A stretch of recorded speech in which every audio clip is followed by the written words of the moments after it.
You are listening to Rouge Radio, a proud member of the Canadian Football Podcast Network. It's time to get the point as Rouge Radio is ready to kick off. Ready! The best football talk with the best in the business. So what is the cost? You have 2 first-round picks this year because the Argos are dumb enough to trade for Drew Willie. A few rookies. We go directly to the on-field product. We welcome to the show the 20th overall pick in this past Sunday's CFL draft, DeAndre Wright of the Alouettes. DeAndre, welcome to the show. Thank you, guys. Thank you for having me. And the occasional Hall of Famer. Please welcome Doug Brown, who is one of the members of the current class of 2016 in the CFL Hall of Fame. Doug, thanks for joining us today. Oh, thank you guys for the kind words and for having me on the program. Rouge Radio is on the air. Here's your hosts, Robert Dalton and Tony Allen. Broadcasting live from Winnipeg, Manitoba and Medicine Hat, Alberta. It's the Rouge Radio Podcast, episode 351, powered by the Canadian Football Podcast Network. My name is Robert Dalton, and joining me, as always, Mr. Tony Allen. And Tony, I was just going to tell you that, we're getting quite the reprieve of the hot weather. We've had lots of rain in the last 2 days here in Winnipeg, but judging by your Facebook status, I'm not allowed to complain about the heat. Is that accurate? Nope, it's the opposite. You are absolutely allowed to complain about the heat because everyone loves summer, everyone loves heat, but plus 40 is nonsense. There's nothing comfortable about it, and you have a right to hate it. So one thing that really pisses me off is these people who are now posting pictures of cars covered in snow and, if you hear complain about the heat, just imagine in 13 weeks we're going to have this. That's not an argument. 40-degree weather sucks. Minus 40-degree weather sucks. These aren't arguments. We don't want either. I can handle minus 12 weather. I don't want minus 30. I can handle 26. I can't handle 40. So, telling me that it's eventually going to be minus 40 is a ridiculous argument to it being too hot. Stop doing it. You look like an idiot when you tell people to stop whining because soon it's going to be minus 40. 40, minus 40, they both suck. Can you imagine the memes that are going to come out in during the wintertime when it is minus 40? You'd be like, well, don't complain about that because in 3 months you're going to be sitting in a pool of your own sweat. Yes. Well, and then the meme you get all winter, the air hurts my face. Why do I live somewhere where the air hurts my face? Because you hate 40-degree weather, apparently. That's why you live where the wind hits your face. Idiots. There's a lot of our listeners who are listening overseas probably don't get the reference right now. Well, I can't speak for what it is in Alberta. Apparently it's raining and hailing and possibly snowing, judging by the pictures. But in Winnipeg, where it's predominantly covered in snow 7 months out of the year and mosquitoes the other 5, it has been like 35, 36, somewhere between that and 40. It's just unbearable. And it's not even the heat, it's the humidity. My God, the humidity. And I feel like I love the fact that my kids want to go outside and play during the summer holidays. I can't go out there with them because I can't stand this heat. I can't stand the humidity. Oh, I remember getting off a plane going to Florida a few years ago. And getting off the plane, going through the airport, it's like nice and covered with AC, and then stepping out of the airport into that muggy weather just slapped me. I couldn't. It was a great time. I could deal without the heat. Well, it's funny, and you mentioned the flight. It's when they pressurized the cabin again. The first time I took my wife to Ontario, she had never been, and in the Ottawa Valley, there's bad humidity, and we had gone in the summer. I'll make this quick so we're not doing a weather podcast, but, in Alberta, to me, the way when I first moved here, I felt that there is no humidity. Like, I wore jeans all the time because it never really got that hot, it felt like, without humidity. So I took my wife back, and she's like, oh, it's not so bad. I'm like, wait for it. And then they pressurized the cabin, and all of a sudden, like getting hit with a frying pan was the humidity. It's like, there it is, humidity. Yeah, that is the worst. I can't wait to fly again, just to experience the the air travel alone itself is entertaining. Well, we got some. That's enough banter for 1 week. We have some actual football conversation to get to, and not necessarily on the field. And we'll get to that when we preview Week 7. But stuff happened off the field, and the biggest trade, hype-wise, happened this past week. And Adarius Bowman. No, I'm joking. No. Adarius Bowman was traded. He was traded to Montreal. In exchange for a conditional 8th round pick, which essentially is he's still getting the same contract, but Winnipeg got away with it because they just pretty much released him. That's essentially what happened. Conditionalized, I guess, if he plays good, that Winnipeg will get that 8th round pick, but I'm not too sure what the conditions are of an 8th round pick of next year. But the biggest trade, by the way, we're not going to be doing our 3-down hot takes. It's just because it was just too much to discuss and to absorb with this one big trade. We'll just take a look at it through different angles. So I guess this Trade Center is sponsored by SeatGiant. SeatGiant.ca is proud sponsor of the Rouge Radio podcast. Enter the promo code Rouge to get your discount on any kind of tickets in your area, whether it be CFL, NHL, lacrosse, or hey, if there's a show, a concert coming in, use the promo code Rouge for discounts.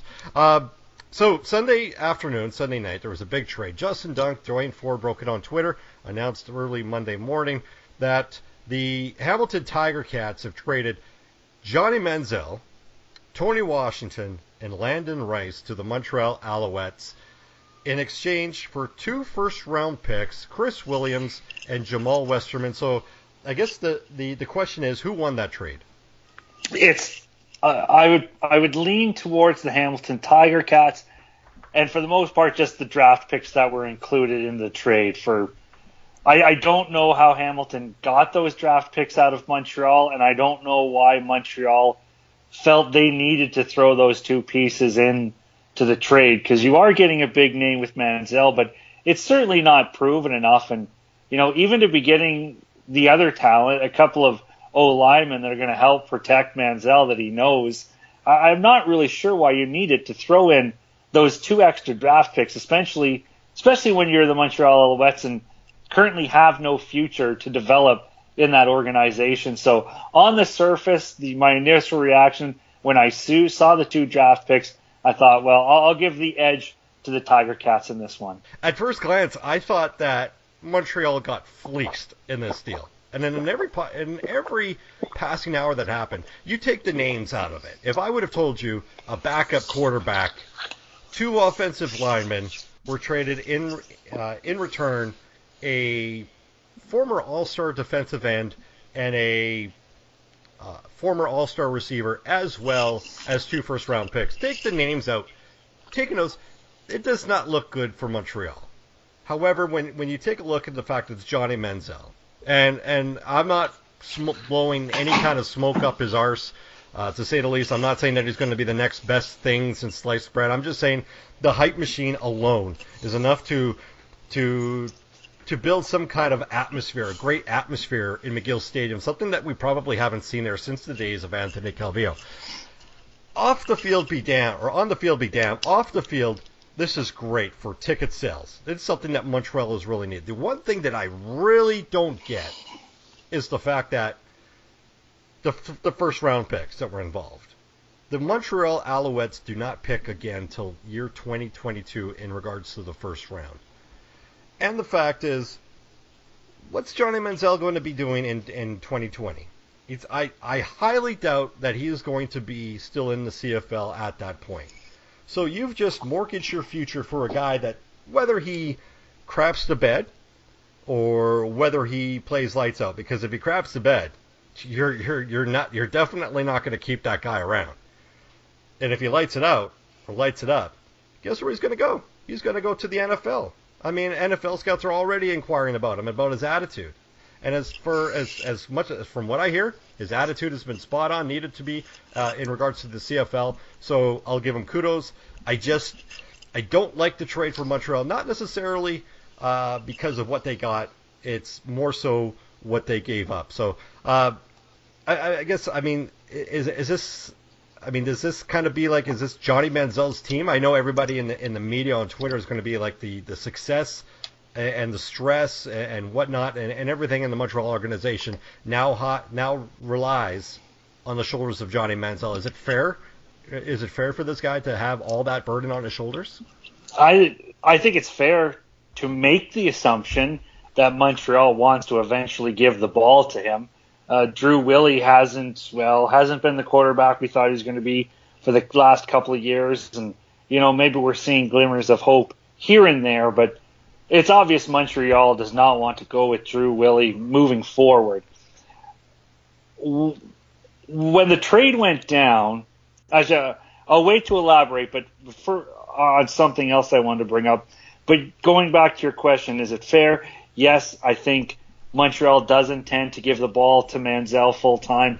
This is a development that by the midway point of the season, I do expect Johnny Manziel to be running the offense on this football team. And I mean, it's not going to get worse for Montreal Alouettes. So to say that Manziel needs to do a lot to take this team away from Johnny Manziel isn't really saying much, because you shouldn't have to do much to win this offense over and be in charge of it. So I don't think Manziel needs to be amazing or lights out. If he can move the ball, if he can get a couple 100 yards in offense, hit the end zone a couple times, scramble, show that he can maneuver around if he gets in trouble, and add to the offense. So that way you can start including a run game into your attack now. He doesn't need to be amazing.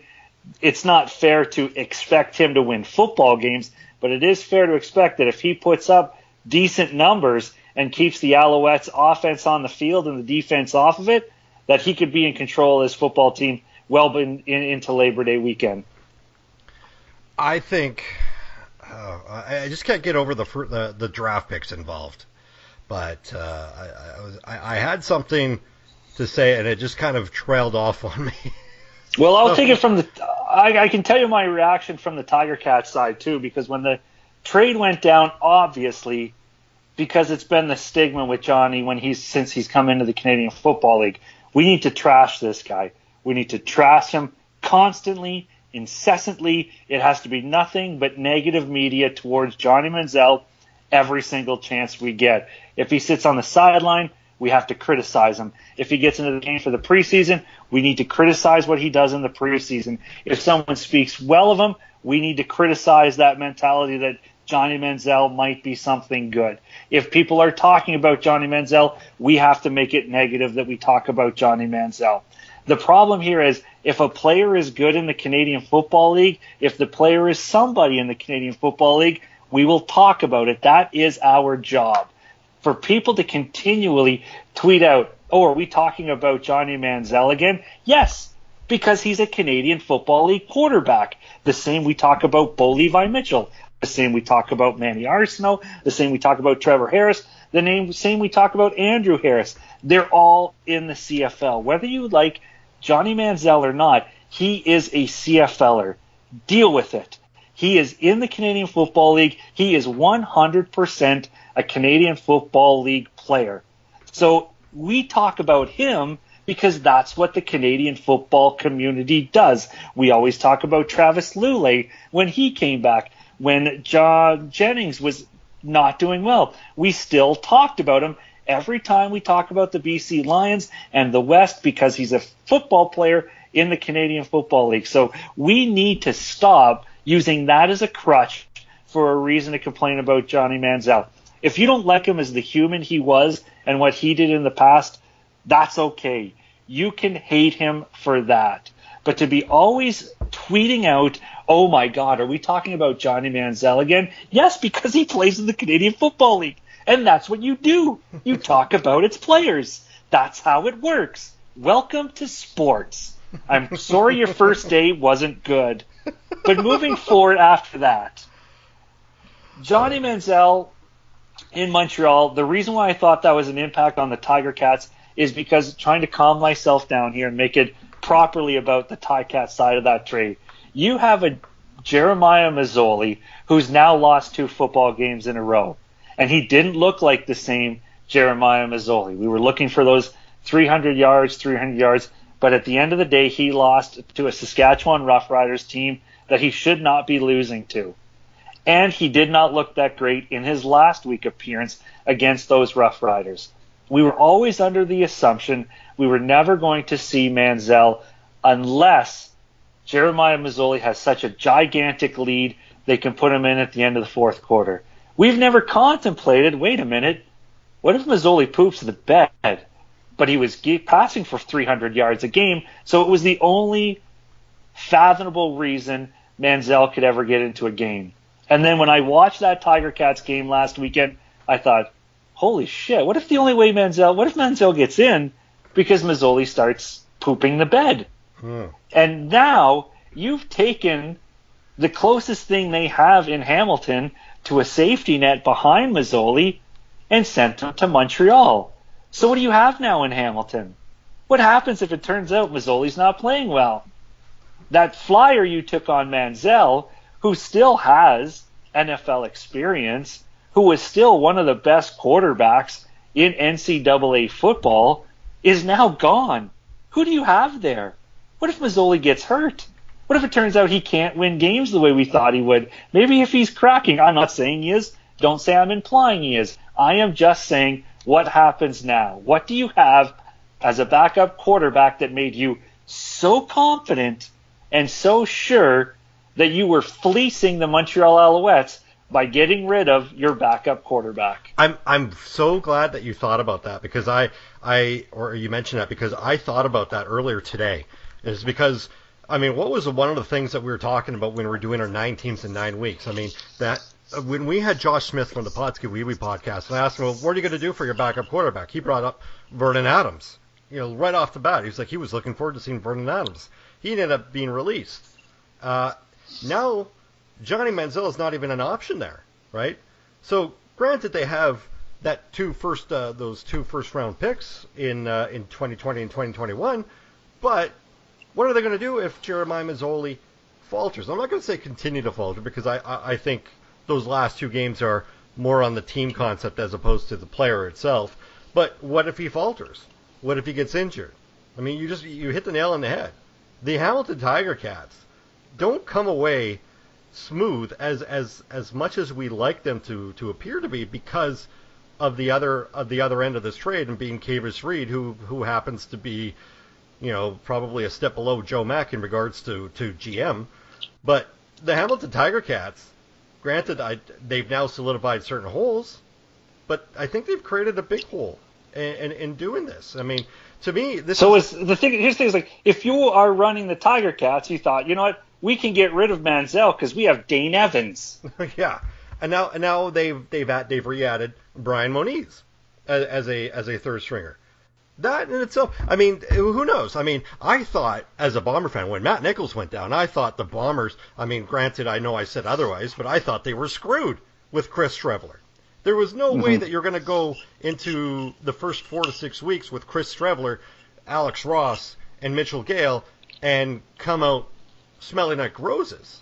I mean, there was no possibility. I mean, granted, it turned out a little bit better than anticipated, but you can't tell me that Hamilton Tiger Cats fans, now looking at the prospect of having this empty of a cabinet of their quarterback depth, and there could be a little bit of apprehensiveness feeling there. I mean, it's just, and how about this? June Jones, when we started hearing about Johnny Manziel coming up north, what did June Jones say? He said, if he comes up north, he will be the best player in the league. Now, I still don't know if he was being facetious, but what does that tell me? That you're saying that this guy, who you wouldn't let take a snap, no matter the circumstances in the first 6 weeks, and you shipped him off. You left a glaring hole. What does that say? And who knows? Maybe it was the point where maybe Montreal, because it was rumored that Montreal was trying to negotiate his negotiating rights back last year. Who knows? Maybe there was ongoing negotiatings, and where Kavis said, "F it, I'm just going to throw in these 2 first-round picks," and then Tillman's like, well, I don't need to get into my drug cabinet to accept this deal. I mean, who knows? But to me, because Kavis Reed, I know everybody's going to be like, well, what are you doing, Montreal? What are you doing? But looking at what the holes that Hamilton has created, I'm not necessarily sure that Hamilton comes away smelling like roses either. But that's just no. me. Fleecing is not. Yeah, fleecing was definitely a word that was thrown out too quickly on the assumption that I hate Johnny Manziel. Montreal got Johnny Manziel, so they got fleeced because they got. Well, I mean, again, I think the draft picks are going to be the head scratchers in the entire thing, but fleecing is not what happened. Montreal probably made a stupid move by throwing in those draft picks, and draft picks are worth nothing until they actually do something on the field. So even there, I'll even call myself guilty on overvaluing those draft picks. But at the end of the day, a draft pick is worth nothing until it actually produces something on the field. So, yeah, fleecing should have been – it was not on the table once you look at what Hamilton potentially has done themselves. That I could see this trade coming if Hamilton was comfortable, if Hamilton was well on top of the Eastern Division and Mazzoli was cruising. But again, back-to-back losses, one where he did not look impressive at all is the Mazzoli we saw start the season, and yet you somehow feel comfortable enough to ship off your best security blanket or safety net in Johnny Manziel off to Montreal. So it will be interesting to see how this story develops, because no matter what happens in the West, I'm sorry, seeing what's going to happen to Johnny Manziel, especially since it's been announced that he will get some reps, get some snaps in game action against the Eskimos. Boy, if you're a Tiger Cats fan and Mazzoli and Manziel goes in and on his first drive he hits pay dirt for 6, if you're a Tiger Cat, your anus is going to be puckered, because you're going to be things are going to run through your head of, oh my God, what did we do? I got to tell you that, I mean, this first week almost kind of looks like I mean, we'll get into our preview, but Edmonton's defense, not exactly the most stingiest, and Ottawa provides a very, very stingy opposition towards the Hamilton Tiger Cats. And so, I mean, that situation where you just described, it very well could happen.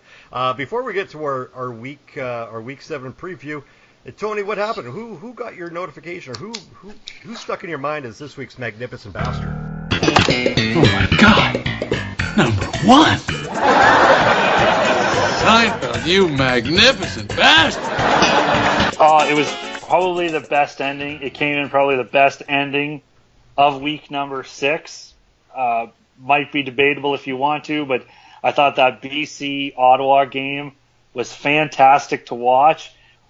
First off, I was going to give the magnificent bastard to Manny Arsenault. He was open, so not that magnificent, but to get that open and get the ball down in scoring territory for the BC Lions, I thought, this man, Manny Arsenault, you're going to get a magnificent bastard for just making the play. Lule threw a nice ball, but then BC ended up pooping that entire series away, and I thought, well, it's still a good play. And I sure the hell was not ready for the one-handed snag by Greg Ellingson that would lead to the winning touchdown.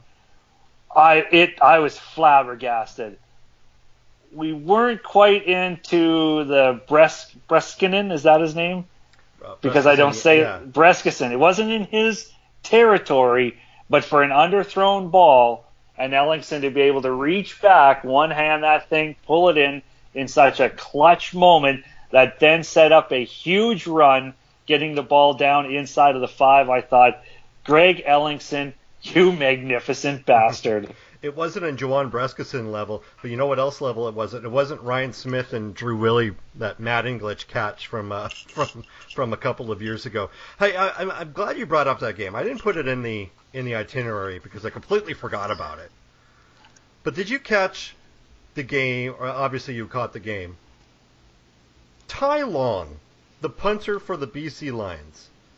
I want to give him my WTF of the week, but at the same time, it might actually give him the Best Performance Academy Award. Like, what was he thinking?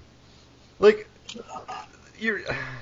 It's called. I want to make a statement where it's roughing the kicker, and you don't even get rough. Like that sets a precedent not only for this officiating crew that may do your games in the future, but there's a lot of officials that watch this game on TV.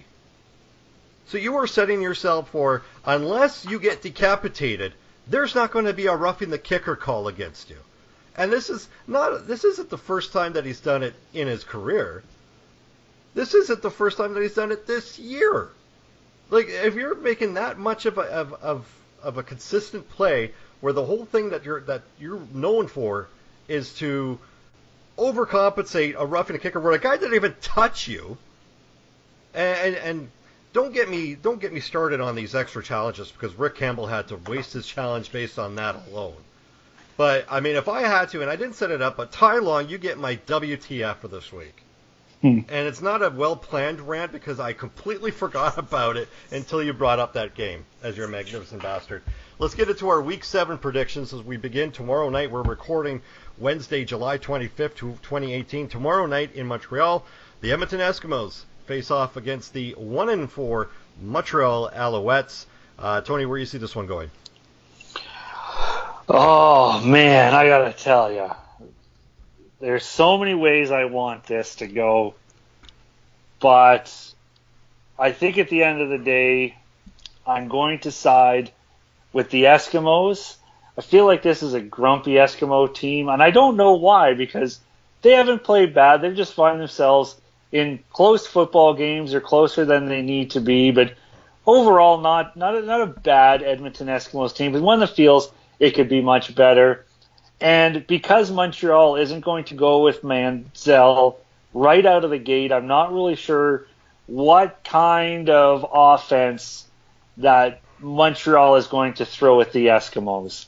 Now, they are at home, and like I said, I have this playing in my head where I would really like to see Manziel come out in the chances he has and do something to the point where the coach has got to be, okay, we got to keep putting him in. And then for Manziel, as a Stamps fan side of thing, just to see the Eskimos lose to Manziel would be fun that I would have for the entire week. But from a attempt to be a professional podcast side of thing, I still don't see a Montreal Alouettes team that is going to be drastically better.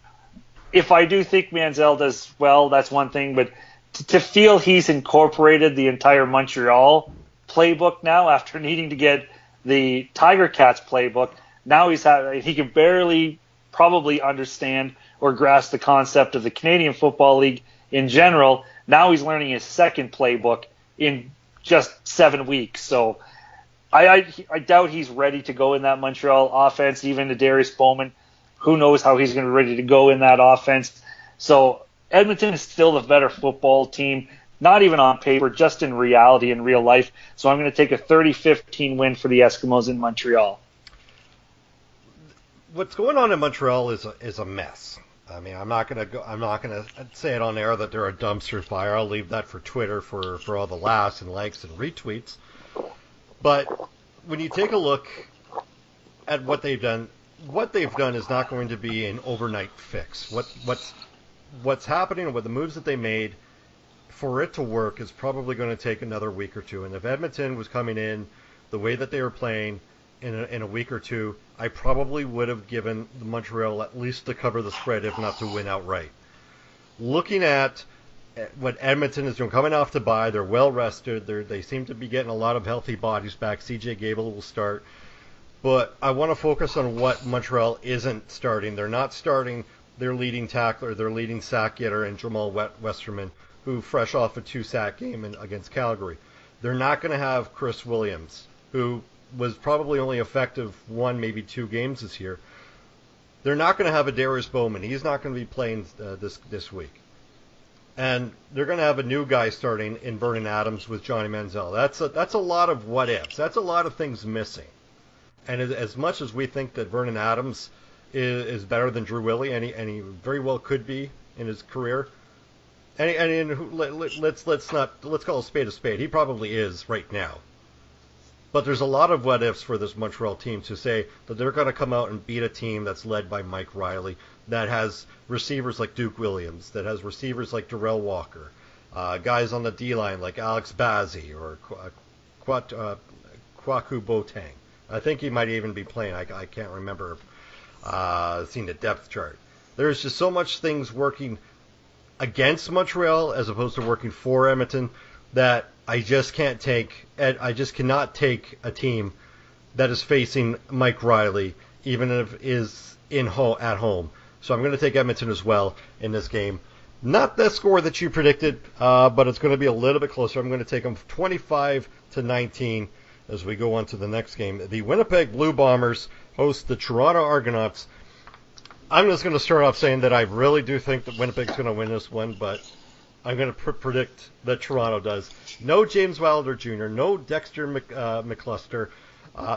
Sean Lemons traded to BC this past week. That's another trade that we forgot to mention. So many changes to this Toronto team. They were left on the field. No matter how much you game plan to keep the ball away from Andrew Harris, there is there's just so much on that offense that I really did not like. That Winnipeg really kept them off guard, kept them on their toe, and they weren't able to do anything last week. But at the end of the day, I think that Winnipeg gets bitten with their record. They're consistently level as of late. When they're lose one, win one, lose one, win one, I think it's going to come and bite them in the ass. Even though I think Winnipeg's a better team by leaps and bounds, I think Toronto comes out with maybe a heart-wrenching last-second field goal, 25-24. Tony. Oh, I like Winnipeg all day on this one. They're just so much better at quarterback, better at running back, better everywhere. I don't want to over-explain this one. 27-17 at home Winnipeg. I'm going to take them all the time. Next game on the docket, the Ottawa Redblacks in Tim Hortons Field to face the now Johnny Manziel less, but the plus Chris Williams and Jamal Westerman Hamilton Tiger Cats. Where do you see this one going? Boy, I want this to be the game of the week because it actually shapes up to be a pretty good matchup in the CFL East. Like Hamilton, up and down, Ottawa. I didn't pick them on top of the division, really. I thought it was going to be runaway for Hamilton, and I wasn't sure where Ottawa was going to split with the Argonauts. But Ottawa looks good. I have to admit, they looked really comfortable, really nice, coming back and taking that win away from the BC Lions. Now, the BC Lions are a bit of a haggard team right now, not really showing that they know what they are. And right now, I see a Hamilton Tiger Cats team that's in that same window as the BC Lions. Not as consistently bad as the BC Lions can be, but a team that doesn't seem to really, believe it's as good as everybody else believes they are, or is maybe still trying to find a way through this CFL world as what they are, the Manziel cloud. Maybe that was a cloud over the team, and they needed to get him out. Maybe the rest of the team couldn't function with that kind of distraction. Everybody just constantly wanting Johnny Manziel to get into a football game when it was clearly Jeremiah Mazzoli's team. I can't understand what's in those players' heads. I don't know. I've not been in that situation. So it'll be interesting to see if that distraction is gone, what it does to the Tiger Cats locker room, and see if they can shake off any cobwebs of whatever is messing with their season, because they've looked really good and really bad at the same time. So a fun Eastern Division battle here, and one that I'm going to give to the Hamilton Tiger Cats, 24-21. This game is for first in the East almost. I think I don't have the record or access to the standings in front of me, but you know that the winner of this game is probably going to eye first in the East. And as we all know, first in the East leads to a Grey Cup parade in November. But all joking aside, I don't like the inconsistency of the Ottawa Redblacks as a whole, much less with their quarterbacking play. And to be honest, let's give credit where credit is due. Aside from their offense, Saskatchewan has a really good defense, a really great defense on a very mediocre team. So, I mean, if you're going to struggle offensively against one team, it's going to have to be against the Saskatchewan Roughriders. So I'll give Jeremiah Masoli a benefit of the doubt in regards to that. But if I'm looking at the, in regards to like the tail of the tape in between these two teams, I really do think that Hamilton is the better team, although Ottawa has a very good record in Tim Hortons. Sometimes you just have to go with the better team, and it's with these additions, with Chris Williams, even though Luke Tasker is hurt, Jamal Westerman coming off, they have so much roster ratio flexibility on that roster that Hamilton does, that I just don't see Ottawa a team with of inconsistency to be able to match it. So I think Hamilton's going to come away with this one. I'm going to say 32-24. And the thing is, you were mentioning the standings as well. This would give both teams, if the Hamilton Tiger Cats would win, it would tie them with Ottawa with 6 points, and assuming the head-to-head is the tiebreaker, they would have the first place in the East with that head-to-head victory. But a win would be good for Ottawa because it would put some distance between them and the Ticats. As we go on to the last game of the week, the Calgary Stampeders going into New Mosaic Stadium to face the Saskatchewan Roughriders. A lot of people are calling this the game of the week because it's the top two defenses. Unfortunately, a lot of people forget that there's 3 phases to the game, of which Calgary, I think, has clear leaps and bounds better. It will be interesting to see how Bo Levi Mitchell monopolizes or monetizes his receivers and Eric Rogers, Reggie Begelton, Lamar Durant, all that. Rumor has it Jerron Carter is going to be playing Sam linebacker, which is like the additional defensive back that's closer to the line of scrimmage. You know what? If you're going to play him defense, which you shouldn't, keep him man on man, because I think he's going to get lost in the zone coverage, and I think Bo Levi Mitchell is really going to run roughshod stats-wise. I think Calgary's going to take this one. A low-scoring affair, but they're still going to take this one 21-14, Tony. Yeah, when it comes to Jerron Carter, if you're literally putting him on the defense, who gives a where you play him because he's not supposed to be there? I don't care what's going on.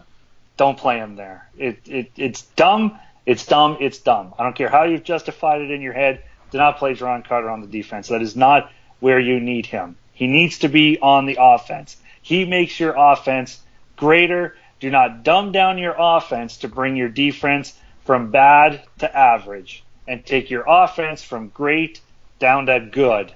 You don't do that. I don't care. I think that's a dumb way to strategize your team to pull out BS wins at the end of the day. You don't put them there to think, well, we took a good offense and half-assed it, so we could take a garbage defense and bring it up to half-ass. And we squeaked out a win, so boom, we must be doing something right. I think that is not a good way to manage football, and it's going to bite Saskatchewan Roughriders in the ass every time.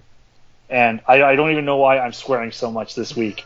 I've given you a lot of editing to do. I've given you, and I apologize. I shouldn't be doing that. But that Calgary Stampeders defense is nonsense. Even if you think you're putting Jerron Carter in and making your defense better, Calgary's is ridiculous. What was last week? The third game in a row that Calgary hasn't let the defense hit, or the offense hit double digits in their opposition. I don't care who you're playing. You can't say, well, they were playing Ottawa.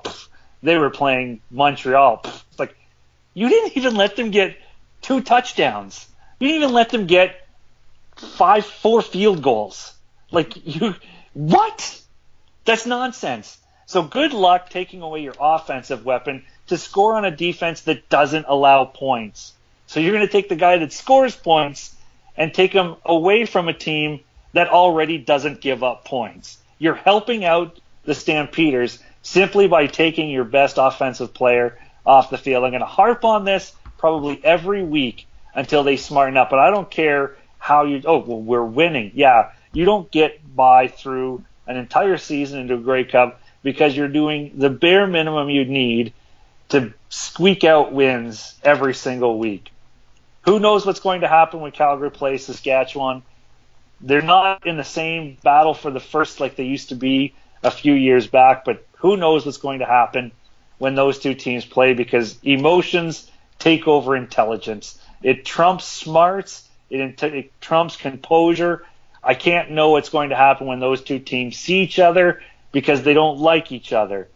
But going based on the football teams on the field, I will take the Calgary Stampeders to win 35-21. Awesome, and I'll now wrap it up our Week 7 preview, and this will almost wrap up our episode 351, but I put on the itinerary, and I didn't know how to put this on the itinerary, and it was too close, and we don't have a sound effect for it, but I guess we wanted to start to have an entertaining portion of the podcast, text autocorrects, and Tony, fill in our listeners where this originates.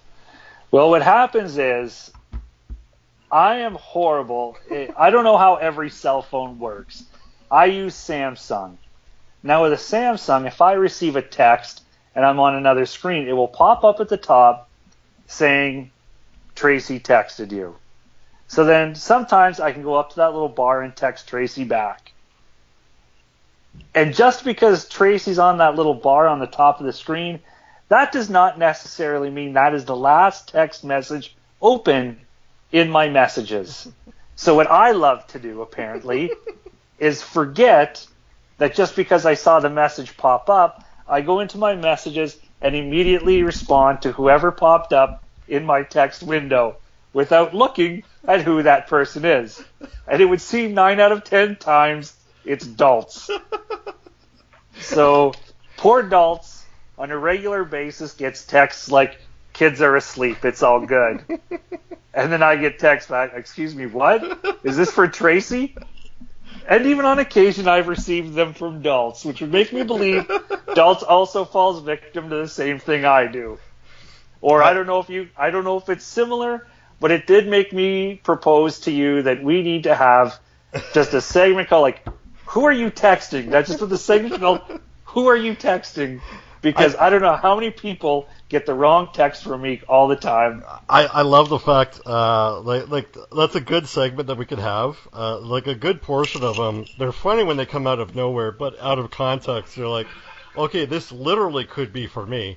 I get a message at I think 6:15 on I think a few days ago saying, okay, we're ready, and I'm like, we are? So yeah, that's from my mom. Yeah, right. That was for my mom. Yeah, and then we were gonna Skype, and then I'm like, crap.